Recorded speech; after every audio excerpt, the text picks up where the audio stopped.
नमस्कार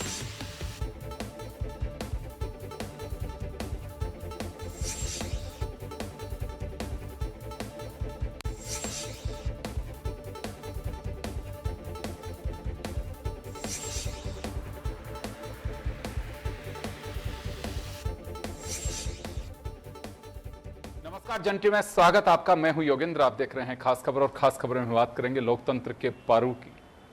जम्मू कश्मीर और हरियाणा के चुनाव परिणाम जिस पे सबकी निगाहें टिकी हुई थी।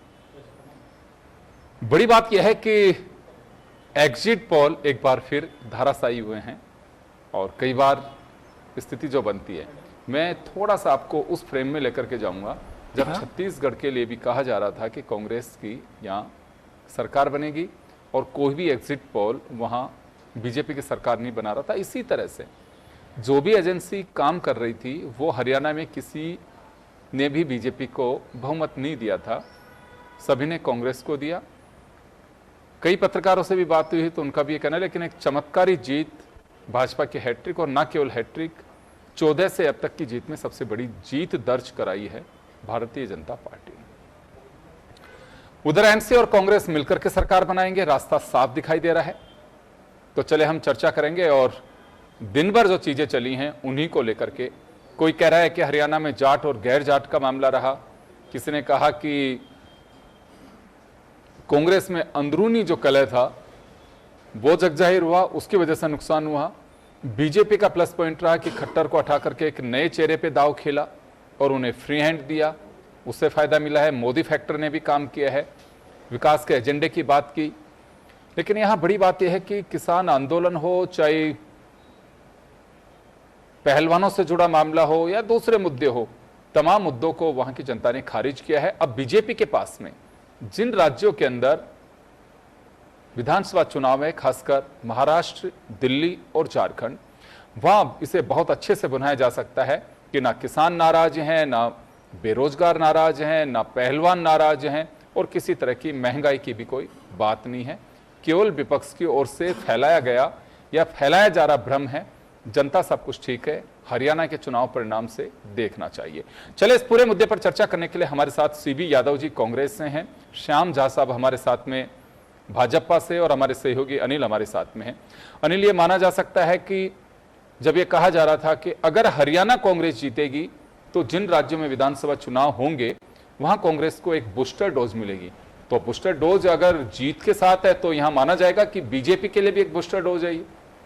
देखिए, बिल्कुल, जहां पर 10 साल से लगातार भारतीय जनता पार्टी की सरकार हो, एंटी इनकम्बेंसी फैक्टर बना हुआ हो, उसके बावजूद कांग्रेस का माहौल हो, उस माहौल के बीच में बीजेपी अगर इतना अच्छा बहुमत लेकर सरकार बनाती है तो कार्यकर्ताओं के बीच में मैसेज जरूर जाएगा। अब किस तरह की सोशल इंजीनियरिंग रही भारतीय जनता पार्टी की, क्या खट्टर को हटाकर सैनी को जिस तरह से सीएम बनाया, एंटी इनकम्बेंसी वहां खत्म तो नहीं हो गई, और तमाम जो फैक्टर रहे, हमने देखा कांग्रेस भी रणनीति के हिसाब से चुनाव जरूर लड़ा। चुनाव लड़ने के साथ मतदान के बाद में जिस तरह से एग्जिट पोल आए थे उससे कांग्रेस उत्साहित थी। हालांकि बीजेपी ये जरूर दावा कर रही थी कि वो तीसरी बार हैट्रिक यहां पर लगाने जा रही है, लेकिन इन एग्जिट पोल के बावजूद आज इस तरह से रिजल्ट आए हैं, ये रिजल्ट चौंकाने वाले हैं। बीजेपी को भी चौंकाने वाले हैं, कांग्रेस को भी चौंकाने वाले हैं, और आम मतदाता को भी चौंकाने वाले कहे जा सकते हैं कि इतनी उम्मीद शायद वोटर ने भी नहीं की होगी कि बीजेपी इतनी बढ़त जो है वो हासिल कर जाएगी।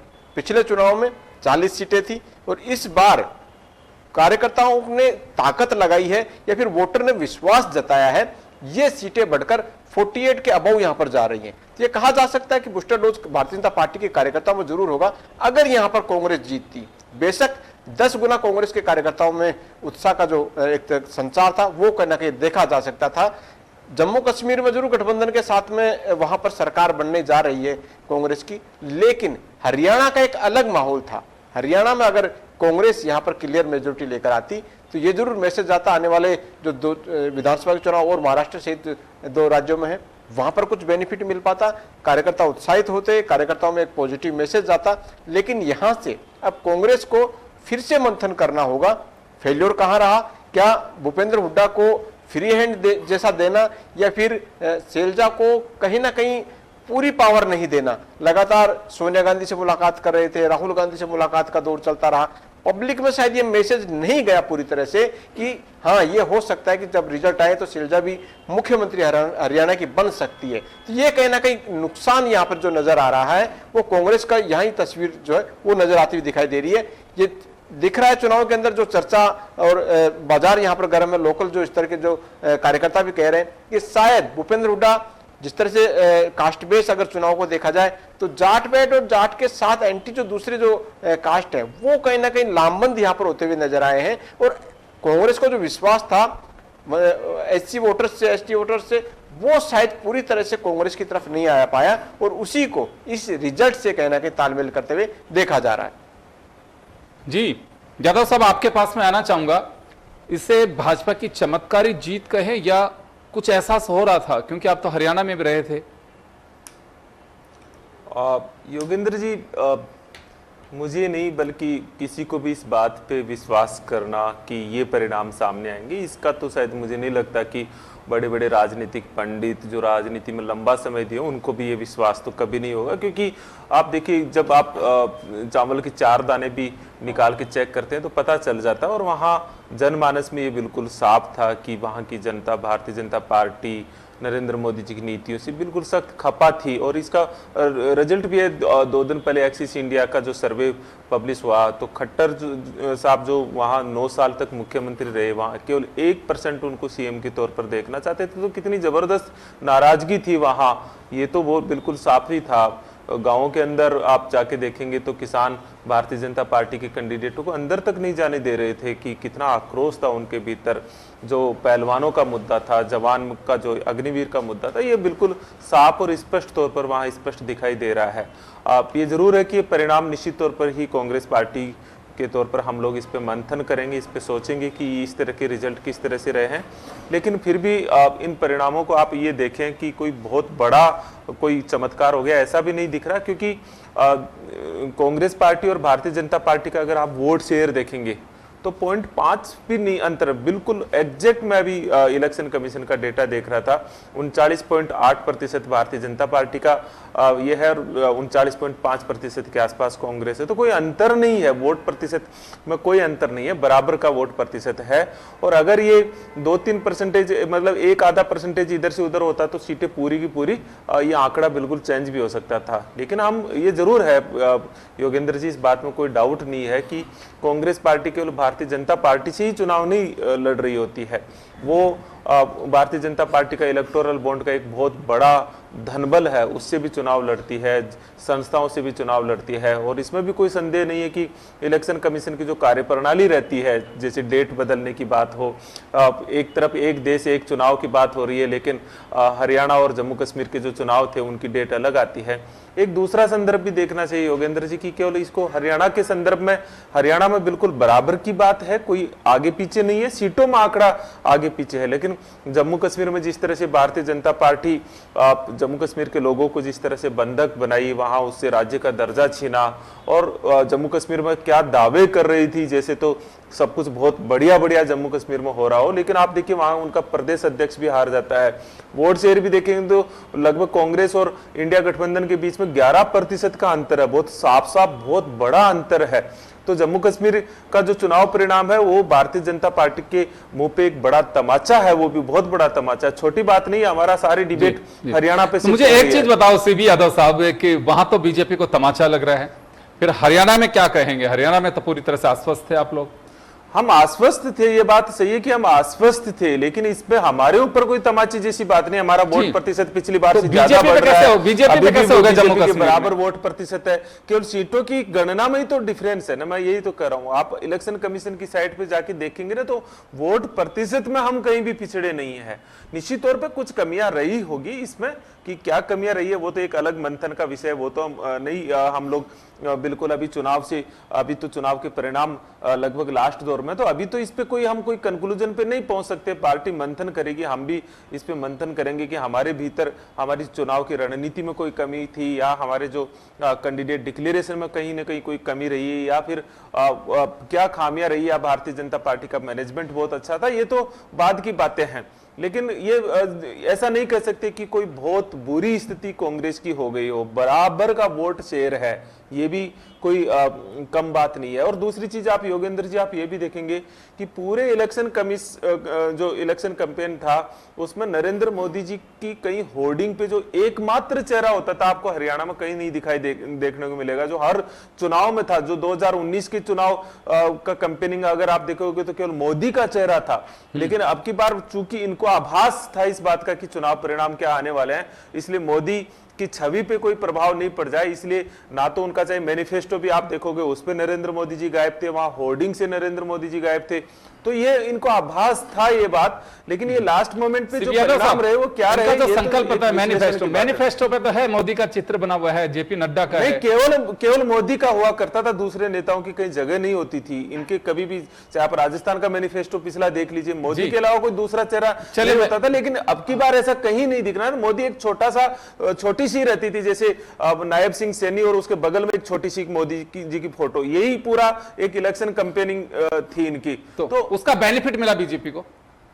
मुझे इस परिणामों से तो साफ साफ है कि नरेंद्र मोदी जी की जो भारतीय जनता पार्टी को यह एहसास हो गया कि उनके खिलाफ जबरदस्त जनमानस उनके खिलाफ है, इसलिए हरियाणा में उनको नहीं उतारा गया। जिस तरह से मोदी के नाम पर चुनाव लड़ते हैं, हरियाणा में तो बिल्कुल भी नहीं था ये, ऐसा नहीं है। तो ये तो बिल्कुल साफ साफ है। और आप देखिए कश्मीर घाटी में तो भारतीय जनता पार्टी अपने कैंडिडेट तक खड़ा नहीं कर पाई, मतलब उनको कैंडिडेट तक नहीं मिला। तो ये भी एक सच है कि भारतीय जनता पार्टी वहां पिछले 5 सालों से लगातार ये दावे कर रही थी कि बहुत स्थितियां बहुत अच्छी हो गई है, यहां तक कि वो एक तरह से वहां के लोकतंत्र को कुचलने जैसा भी काम कर ही रही थी, क्योंकि 5 नॉमिनेट गवर्नर 5 नॉमिनेट मेंबर कर देगा, आप सोचिएगा, इस तरह के प्रोविजन कर लिया था एक तरह से।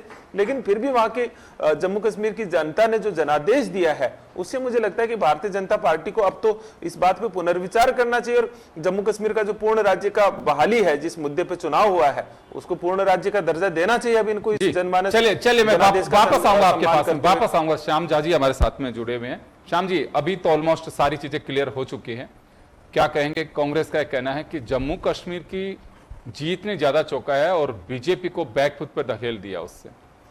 योगेंद्र जी, सबसे पहले तो मैं हरियाणा की जनता को, वहाँ के मतदाताओं को चरण वंदन करता हूँ, आभार व्यक्त करता हूँ आपके चैनल के माध्यम से। और ये जो जीत है गरीब की, किसान की, बेरोजगार जो युवा हैं उनकी जीत है, महिलाओं की जीत है। और ये हार भ्रष्टाचारियों की हार, परिवारवाद की हार, और जो झूठ फैलाने वाले और जो जातियों में बांटने वाले, धर्म में बांटने वालों की हार हुई है। और रही बात, हरियाणा ने ये सिद्ध कर दिया है कि इतिहास में पहली बार, तीसरी बार एक ही पार्टी को लगातार जिताया है हरियाणा ने, और सिद्ध कर दिया कि वहाँ पर हरियाणा के जो लोग हैं विकास चाहते हैं, वो ना जाति और धर्म की राजनीति नहीं चाहते। और झूठ जो फैलाए जा रहे थे, जो जिस प्रकार के भ्रम फैलाए जा रहे थे, उसको हरियाणा की जनता पूरी तरह से समझ चुकी थी। और जो जलेबी की फैक्ट्रियां जो वो लगाने जा रहे थे उसको भी समझ चुकी थी, क्योंकि जिस प्रकार से तो जलेबी पे तो बीजेपी ने कब्जा कर रखा है। जी बिल्कुल, हमने बताया कि वास्तव में जलेबी होती कैसे है, बनती कैसे है और खाई कैसे जाती है। अब उनको क्या पता जो चांदी की चम्मच मुंह में लेके पैदा हुए हैं कि जलेबी बनती कहाँ है, फैक्ट्री में बनती है, खेत में उगती है, या हलवाई बनाता है, उन्हें क्या पता। वो तो आलू से सोना भी बनाने को तैयार हो गए थे। तो ये मैं बता देना चाहता हूँ कि यह डबल इंजन की सरकार हरियाणा को विकास की ओर ले जाएगी, और देश का जो विकास और हरियाणा का विकास जो हरियाणा की जनता ने तय किया है वो निश्चित रूप से साकार होगा। जी, तो चलिए, भाजपा कार्यालय में जलेबी बनाई जा रही है। अनिल, वापस आपके पास में आना चाहूंगा। तो आज तो जलेबी की सियासत काफी रंग चढ़ा रही है, और जलेबी तो जलेबी है, एक बार जब खाने के लिए मुंह पे लग जाती है तो फिर छूटती नहीं है जलेबी। भजन लाल खुद भी भाजपा राजस्थान के कार्यालय में जलेबी बना करके दिखा रहे हैं। ये जलेबी का क्या है बीजेपी का ट्रेंड?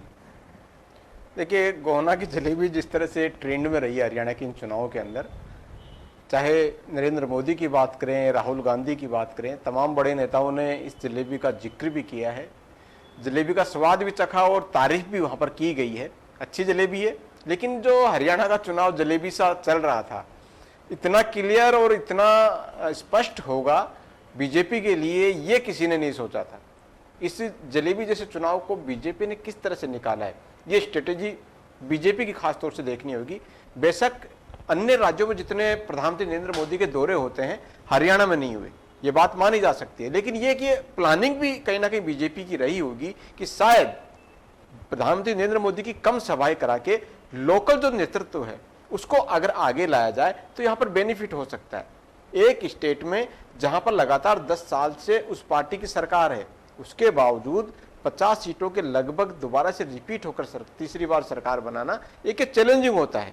लेकिन फिर भी इस चैलेंज को स्वीकार किया है बीजेपी ने, और स्वीकार करते हुए हमने देखा अगर इतनी अच्छी जीत हुई है तो हर सीट पर कहीं ना कहीं मंथन किया गया होगा, प्लानिंग वहां पर बनाई गई होगी और उस प्लानिंग से चुनाव को यहाँ पर निकाला गया है। तो ऐसे में हमने देखा हरियाणा चुनाव में जिस तरह से जलेबी का जिक्र रहा है, अब जलेबी बनाकर मुख्यमंत्री भजनलाल शर्मा ने बीजेपी कार्यकर्ताओं को खिलाई है और बताया कि किस तरह से जलेबी बनती है, जलेबी का स्वाद कैसा होता है। और स्वाद कांग्रेस ने जीत का हरियाणा में नहीं चखा, लेकिन बीजेपी के कार्यकर्ताओं ने चख के बताया कि हाँ बिल्कुल जलेबी का ये जो स्वाद है बहुत अच्छा है। और कांग्रेस के कार्यकर्ताओं को तो पता नहीं कितना मिठास रहा होगा, लेकिन भारतीय जनता पार्टी के कार्यकर्ताओं को अच्छा मिठास भरा इसका स्वाद लगा है। एक अभी कहा जा रहा है, जयराम रमेश और पवन खेड़ा का एक बयान सामने आया है कि ईसी को शिकायत करेंगे और ये तंत्र की जीत है, लोकतंत्र की हार है। तो हरियाणा में बीजेपी कांग्रेस को अभी भी कहीं संदेह लग रहा है? देखिए यही वजह है कि वो चुनाव आयोग के पास जा रहे हैं। हमने देखा कि एग्जिट पोल और एग्जिट पोल के बाद में सुबह के रुझान, एक आंकड़ा आ रहा था जब चल रहा था टीवी पर, 17 बीजेपी और लगभग 65 के आसपास कांग्रेस थी। एकदम से 10 तो वो जो आकलन था वहां से कांग्रेस कार्यकर्ता में उत्साह देखा गया। अमूमन तौर पर इतनी जल्दी मिठाइयां बढ़ती नहीं है, आतिशबाजी नहीं होती है, लेकिन कांग्रेस कार्यालय में हमने देखा आतिशबाजी की जो तस्वीरें थी वो आ गई थी। हमने देखा जयपुर के जो कांग्रेस मुख्यालय है वहां पर तैयारी कर ली गई, मिठाई पहले से ऑर्डर कर दी गई थी, यानी मिठाई पहुंच गई थी।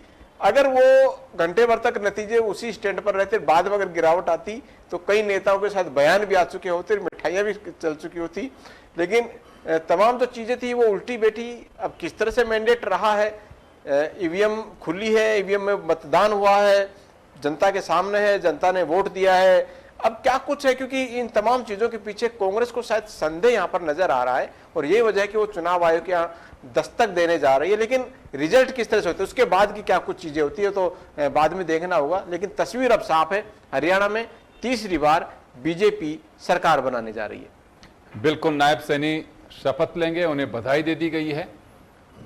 सीबी यादव जी, आपके पास में आना चाहूंगा, क्या कारण लगता है आपको कि अभी आप कंप्लेन करेंगे ईसी में और कहा जा रहा है कि ये तंत्र की जीत है, लोकतंत्र की हार है, ऐसा क्यों लग रहा है आपको?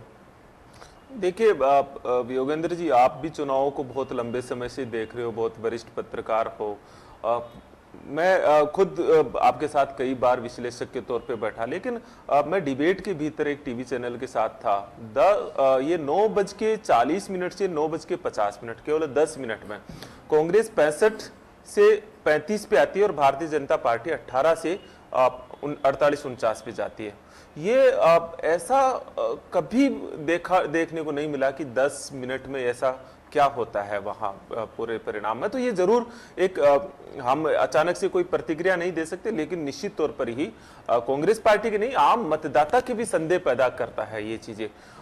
जिस तरह से इलेक्शन कमीशन की कार्यप्रणाली है उसमें कोई संदेह नहीं है कि वो एक तरह से भारतीय जनता पार्टी की एजेंसी के तौर पर काम करती है। जिस तरह से वो कभी पारदर्शिता नहीं रख रही है, तारीखों का बदलाव भारतीय जनता पार्टी डिमांड करती है, तारीखों का बदलाव कर दो, तारीखों का बदलाव कर देती है। 4 राज्यों के साथ साथ चुनाव होने होते हैं, लेकिन जैसा भारतीय जनता पार्टी चाहती है वैसा ही वो अपना काम करती है। तो इलेक्शन कमीशन संस्था का जो गिरावट हुआ है, और दूसरी संस्थाओं का भी, तमाम तरह की संस्थाओं का गिरावट हुआ है, लेकिन अगर इलेक्शन कमीशन की निष्पक्षता पे सवाल उठता है तो पूरी लोकतंत्र पे एक संदेह घिर जाता है।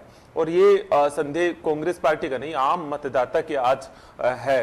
तो ये जरूर निश्चित तौर पर है।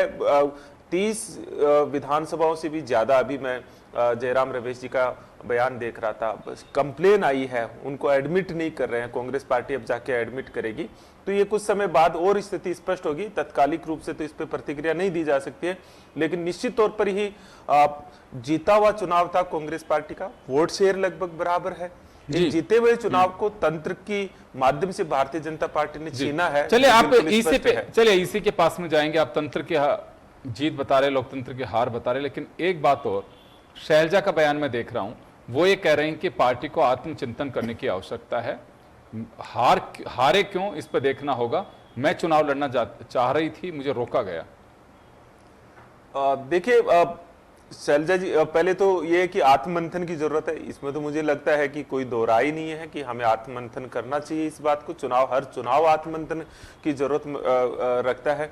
तो बहुत वरिष्ठ नेता है हमारी शैलजा जी ये कह रही है, तो वो तो हर पार्टी का है। आज हमें जो एक आशानुरूप परिणाम नहीं मिले तो आत्ममंथन करना ही चाहिए, बल्कि बहुत बारीकी से विश्लेषण करना चाहिए। जहां तक शैलजा जी पहले भी कई बयानों में कि टिकट देना, चुनाव लड़वाना नहीं लड़वाना, क्योंकि हर कार्यकर्ता होता है और हर कार्यकर्ता की सारी इच्छाओं को पूरा कर दिया जाए ऐसा हाईकमान के लिए इससे भी आपको लगता है कि कुछ नुकसान हुआ है? इससे तो नहीं, लेकिन ये जरूर है कि बीच के अंदर कुछ जो कोई पार्टी लीडर ने नहीं, आम आदमियों में कौन क्या कुछ बयान जो शैलजा जी के विरुद्ध कुछ भाषा का प्रयोग हुआ उसको लेके भारतीय जनता पार्टी ने वहां मीडिया में, मैं खुद हरियाणा चुनाव में था, वहां बड़े बड़े मतलब पूरे अखबार के अखबार और टीवी चैनलों पे वो बात चलाई कि शैलजा जी का अपमान हो रहा। हालांकि उसके बाद में शैलजा जी खुद आके उनका खंडन करती है, लेकिन ये एक भ्रम की स्थिति पैदा कर दी। और एक बार तो बिल्कुल कि शैलजा जी को भारतीय जनता पार्टी में आमंत्रण दिया जा रहा है, ये किया जा रहा है, तो ये भ्रम फैलाने की बहुत बड़ी कोशिश हुई। और ऐन मौके पर कुछ परसेंटेज वोट इधर से उधर हो सकते हैं, वो भी हमारे अभी शोध का विषय है कि क्या रहा। लेकिन शैलजा जी ने आके उनका तमाम चीजों का खंडन किया है, बिल्कुल बेबाक तरीके से जवाब दिया। सारी जनसभाओं में वो साथ थी। चले सीपी यादव साहब, तंत्र और लोकतंत्र की बात पर मैं श्याम झा साहब से पूछना चाहूंगा। श्याम जी, अभी सुना कांग्रेस का आरोप है कि तंत्र की जीत है, लोकतंत्र की हार है और इलेक्शन कमीशन किसी तरह का कोई कॉग्निजेंस नहीं ले रहा, शिकायतों का अंबार है और इसी का रुख करेगी कांग्रेस। योगेंद्र जी, अगर इनको लगता है कि इसी के पास जाना चाहिए तो कश्मीर को लेकर भी जाना चाहिए। जम्मू कश्मीर में जो परिणाम है उसको लेकर भी जाना चाहिए कि संदेह एक ही स्टेट में जहां सरकार बनने के कगार पर है, इनकी लगता है कि वहाँ सरकार बना सकते हैं, वहाँ के लिए इनके लिए फील गुड फैक्टर है। और जहाँ अगर ये हार रहे हैं तो हार स्वीकार करने के लिए इनको कहीं ना कहीं बगले झाँकते हैं। और उसके बाद कांग्रेस की परिपाटी रही है, न्यायपालिका पे सवाल उठाया, ईडी पे, सीबीआई पे, सेना पर सवाल उठाया, हर किसी पे सवाल उठाने की आदत है कांग्रेस की। तो इस पे अगर सवाल उठाए तो कोई बड़ी बात नहीं है। और सबसे अच्छी बात ये रही कि इस बार ईवीएम को इन्होंने अभी तक कटघरे में खड़ा नहीं किया। इतनी देर हो गई मैं सुन रहा हूँ इनको, अभी तक ईवीएम को इन्होंने कटघरे में खड़ा नहीं किया। ये इनके लिए साधुवाद इनको, नहीं तो ये भी बोल सकते थे कि ईवीएम हैक हो गई। तो कांग्रेस की परिपाटी रही है। भैया, जनता का जो मूड है उसको पहचानो, इन चीज़ों पे आरोप लगाना। और रही बात बयानबाजी की, तो कई नेता हैं कांग्रेस में जो बड़बोलेपन, मैं एक देख रहा था, सुप्रिया श्री जी ने बयान दिया था किसी चैनल पे कि 20 से ऊपर अगर सीटें आ जाए तो मेरा नाम बदल देना।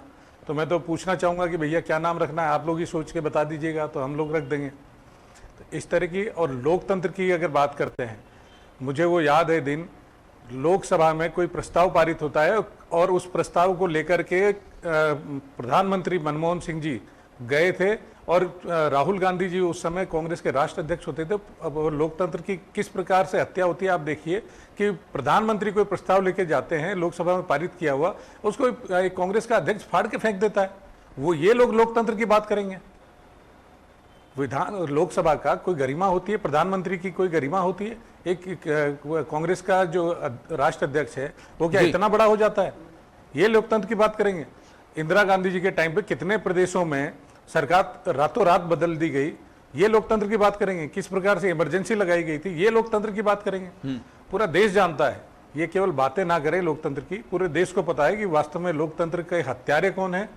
और रही बात, Bharatiya Janata party cadre based party है, मेहनत करके जीतते हैं और वास्तव में जनता जिताती है। जनता जानती है कि विकास जरूरी है, ये जातिवाद और झूठ प्रपंच ये सब फैलाना बंद करे कांग्रेस। इनसे अब जनता सब कुछ जान चुकी है, इनका झूठ से पर्दाफाश हो चुका है, बेनकाब हो चुके हैं। चलिए, मैं माफी चाहूंगा, मैं रोकना चाहूंगा। तो चलिए, हरियाणा और जम्मू कश्मीर को लेकर के हमने चर्चा की है, अपने अपने दावे हैं। कांग्रेस अभी भी नाराजगी जाहिर कर रही है कि हरियाणा में इस तरह के परिणाम की उम्मीद नहीं थी। इलेक्शन कमीशन के रवैये पे भी सवाल खड़े किए जा रहे हैं, वो कमीशन को ज्ञापन देने की भी बात कही जा रही है। शैलजा ने कहा है कि पार्टी को आत्ममंथन करना चाहिए, कि वो चुनाव लड़ना चाह रही थी। यानी कि कुछ पार्टी के अंदर खाने में जो चीज़ें रही हैं वो धीरे धीरे सामने आ रही हैं। नायब सैनी पे भरोसा किया बीजेपी ने और वो मुख्यमंत्री होंगे। उमर अब्दुल्ला मुख्यमंत्री बनेंगे अब जम्मू कश्मीर के। धारा 300 आर्टिकल 370 को रिमूव करने के बाद, क्योंकि फारूक अब्दुल्ला ने तय कर दिया है, उन्होंने बयान जारी किया है कि उनके विधायकों से बात हुई है और उमर अब्दुल्ला वहाँ के मुख्यमंत्री होंगे। केंद्र के साथ समन्वय करके वहाँ के बेरोजगारों के लिए वो काम करेंगे। आप सभी का बहुत बहुत शुक्रिया। खास खबर में इतना ही। दीजिए इजाजत। नमस्कार।